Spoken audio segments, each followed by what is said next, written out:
Welcome to Project U 2.2, the podcast where life and leadership meet endurance. I'm Greg Helmer, joined by my wife and partner in life and work, Carrie. Each week, we dive deep into the mindset, the neuroscience, and the real grit it takes to stop drifting and start living with clarity, confidence, and endurance. This is about real life, real struggles, and real growth. So lace up, it's time to live with endurance.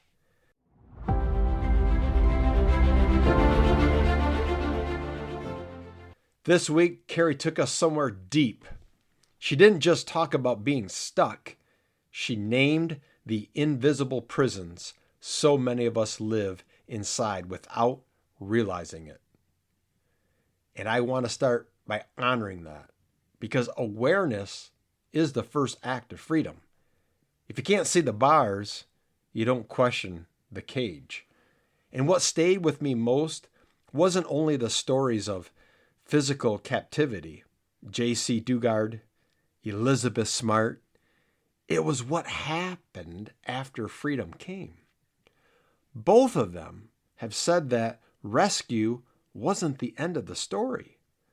They had to relearn how to live, how to choose, how to trust safety again.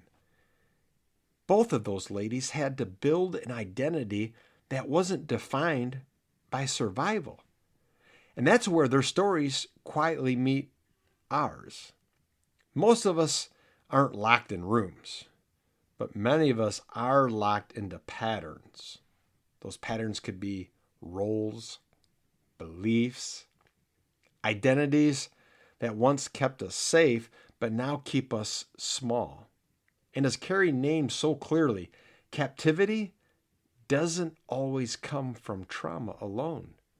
Sometimes it comes from habit, from grief, perhaps comfort, maybe from guilt, from fear that has learned how to sound reasonable. There's a psychological concept, I believe, that explains this, called learned helplessness. When the brain experiences enough loss of control, enough disappointment, pain, or failure, the brain stops believing effort will change the outcome. Not because escape isn't possible, but because the nervous system no longer trusts that trying will even matter. You see, that's not weakness. That's conditioning. And here's why this matters. Many adults are not unmotivated. They are conditioned. Conditioned to believe this is just how it is. Or they're conditioned to believe I should just be grateful. Conditioned to believe wanting more means I'm unappreciative. So we trade growth for predictability, meaning for maintenance, living for surviving. This is where I want to bring something from my book, Lead with Endurance, that fits this moment exactly. I write about it in Milestone 7, titled The Mirror. You see, the mirror isn't about appearance. The mirror, to me, it's about honesty. It's a place where distractions fall away and we are left with a quiet but powerful question.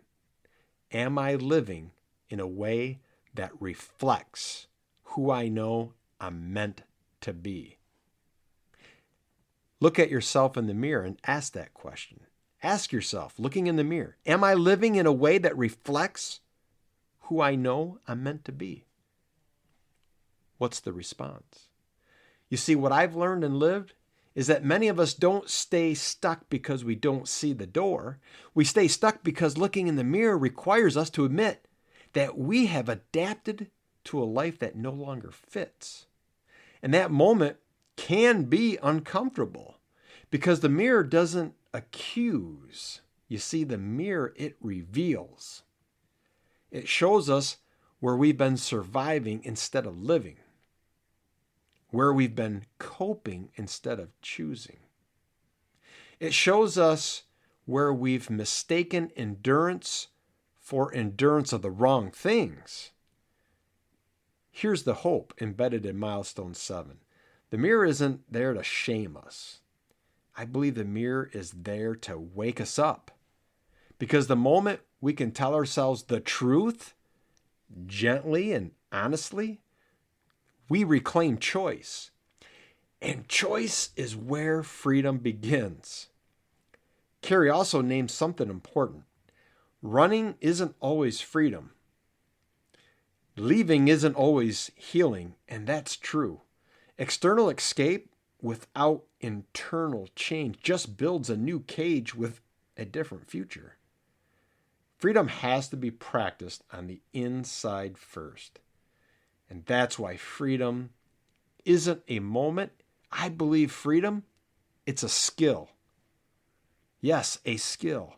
When people leave captivity of any kind, the world can feel overwhelming. Choice can feel threatening. Silence can feel unsafe. The brain, remember, it prefers the known over the healthy. And many people retreat back to what's familiar, even if it hurts, because being familiar, it feels like you're in control. We do this every damn day.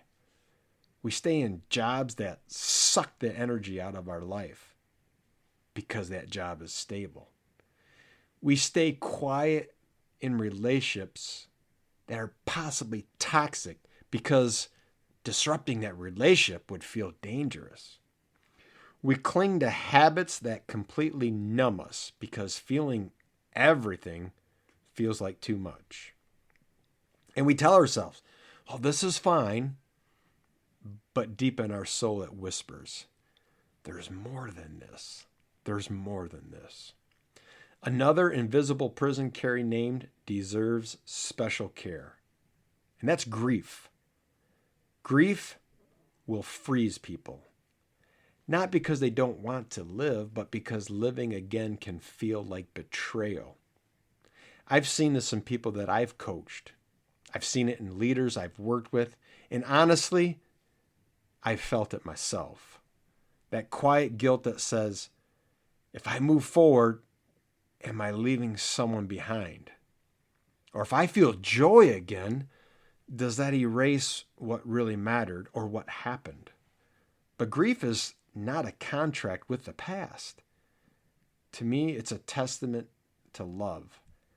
Staying stuck doesn't honor what was lost. Living fully does. Transformation isn't forgetting, it's integrating. Carrying love forward without letting pain dictate the future. One of the most sobering truths Carrie shared is that sometimes we don't know we are imprisoned because we've never seen another way.